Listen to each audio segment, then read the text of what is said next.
అదరగొట్టే కారం రంగు రుచి ఆచి కారం పొడి. ఈరోజు ఆశ్చర్యకరమైన ఘటన మీకు లాస్ట్ వీకే చెప్పాను. చాలామంది మీడియా మిత్రులు రిపోర్ట్ కూడా చేశారు. ఈ బెట్టింగ్ యాప్ కోర్టు 2లో నెక్స్ట్ సీజే సూర్యకాంత్ గారు 12 వచ్చింది. మా మమత అన్నది ఈరోజు కూడా కోర్టు సెలవు ఇచ్చేస్తారా, ఆగస్టు 18, 19, 20ని సెలవు ఇచ్చినట్టు.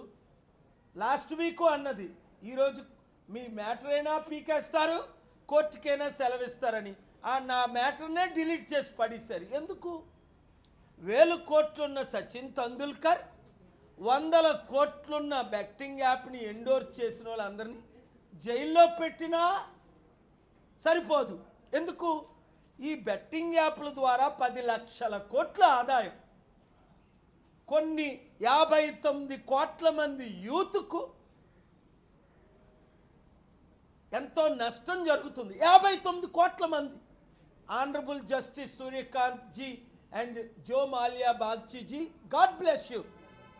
You courageously banned the betting app. You courageously heard my prayer. అసలు మీరు సూర్యకాంత్ గారు అంత మంచి ఆర్డర్ ఇస్తారని ఎవరు ఊహించలా. జో మాల్యా బాగ్చి గారు, దేవుడు వారిని దీవించగా బెట్టింగ్ యాప్లే బ్యాన్ చేయించాం. కానీ నాకెక్కడ పేరు వచ్చేస్తుందా అని కోర్టుకి సెలవు ఇచ్చి దొంగదారిని పట్టుకున్నారు మోదీ గారు. ఓకే, బెట్టింగ్ యాప్లు బ్యాన్ అయ్యాయి. మరి దాని ద్వారా నష్టపోయిన కుటుంబాలకి న్యాయం ఎప్పుడు చేస్తారు? 59 కోట్ల మంది యూత్కి నష్టం జరిగిందే, లక్షల మంది ఆత్మహత్యలు చేసుకున్నారే. విజయ్ దేవరకొండకి, మంచు లక్ష్మికి, ఇంకెవరో చాలామంది ఉన్నారు, సచిన్ తెందుల్కర్కి, ఈ క్రికెటర్స్కి,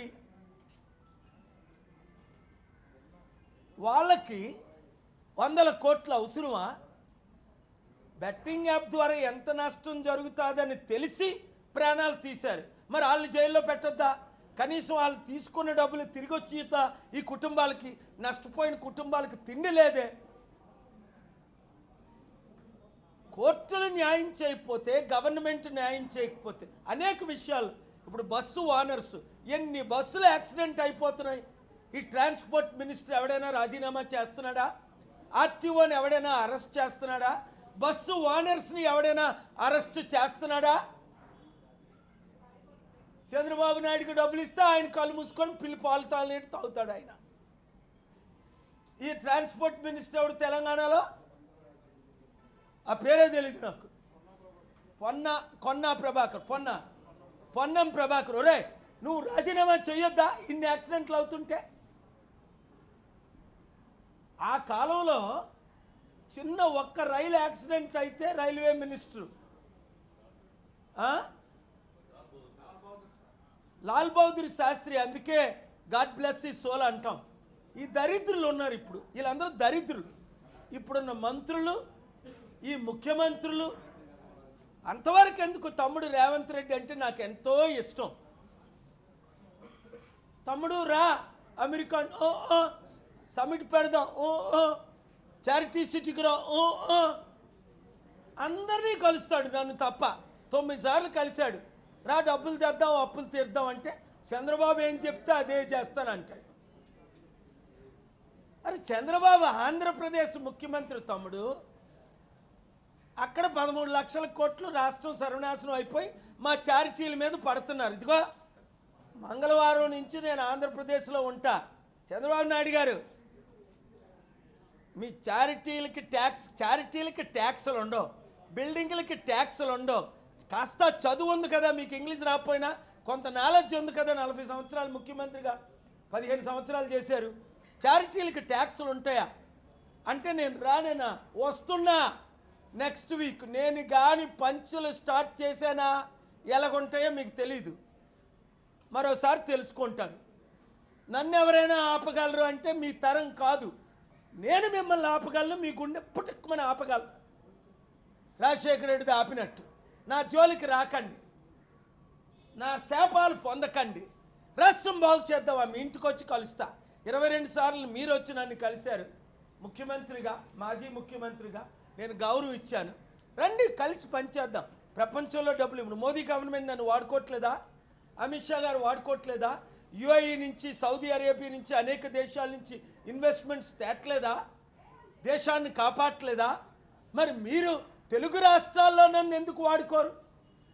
ఇతర ముఖ్యమంత్రులు వాడుకుంటారే, దేశ ప్రధానమంత్రి, హోమ్ మినిస్టర్ వాడుకుంటున్నారే. నాకు పాలసీల మీద ప్రాబ్లం. మోదీ గారు అంటే గౌరవం, ఆయన పాలసీలు అంటే ఇష్టం ఉండదు. దేశం బాగు చేయడం ఇష్టం నాకు, ఎకానమీ ప్రాబ్లం సాల్వ్ చేయడం ఇష్టం. చైనా కంటే, అమెరికా కంటే ఇండియాని నెంబర్ 1 ఎలా చేయాలో నాకు తెలుసు. 100 కంపెనీలు ఎలా తేవాలో తెలుసు, అభివృద్ధి ఎలా చేయాలో తెలుసు. చేశాను కదా, మీరందరూ నన్ను పొగిడారు కదా 30 సంవత్సరాలు. మరి ఇప్పుడేంటి ప్రజాశాంతి పార్టీ పెట్టానని నా మీద కేసులు పెట్టడమా? మల్లు రవి గారు ఉన్నారు, ఎంపీ గారు, సీనియర్ మోస్ట్, పాపం ఎంత మంచి ఆయన. ఆ జూబ్లీ హిల్స్లో గెలిపించడానికి ఎంతో కష్టపడుతున్నారు. అదే నాతో కలిసి పనిచేస్తే మీరు ఇచ్చిన వాగ్దానాలన్నీ నెరవేర్చుకుందరు కదా. నిరుద్యోగులకు 4,000 ఇవ్వచ్చు కదా, మహిళలకు 2,500 ఇవ్వచ్చు కదా. ఇస్తానని వాగ్దానాలు చేసి ఎందుకు ఇవ్వలేకపోతున్నారు? మీ దగ్గర డబ్బులు లేవు. ఎందుకు లేవు? కేసీఆర్ కుటుంబం అంతా దోచుకున్నారు 10 లక్షల కోట్లు. మొత్తం రాష్ట్రాన్ని దివాలా చేసేసారు.